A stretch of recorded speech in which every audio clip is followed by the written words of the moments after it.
వాళ్ళకి నేను చెప్తాను. డిహెచ్ మేము డిహెచ్ కిందకి వస్తామంటాము సార్. డిహెచ్ నరేందర్ సార్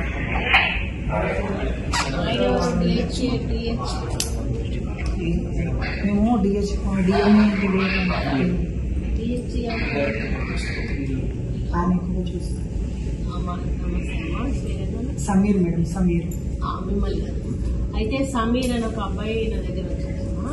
వాళ్ళు ఒక బ్రదరు, ఇద్దరు సిస్టర్స్ మాట్లాడుతున్నారు. అయితే వాళ్ళ బ్రదరు వాళ్ళ అమ్మాయి చెల్లెల్ని రేప్ చేశారు. దాదాపు 11 years అవుతుంది. అయితే ఆమె ఏదో నర్సింగ్ హోమ్లో ఇళ్ళలో జాయిన్ చేస్తూ డాబా మీద కుంకింది ఒకసారి.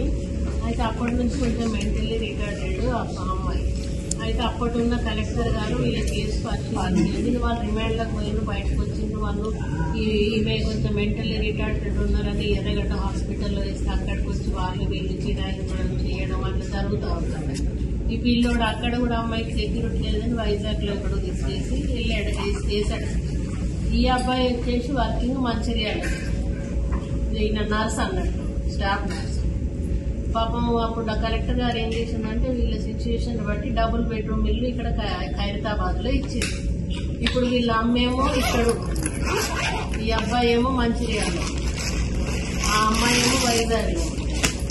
ఇప్పుడు ఈ పిల్లోడు కోర్టు కేసుకు రావాలన్నప్పుడల్లా అక్కడి నుంచి రావాలి, తల్లిని తీసుకొని వెళ్ళాలి. చాలా ఓడాలి, వంగిపోయి మొత్తం కట్టెపట్టుకొని నడుస్తాను.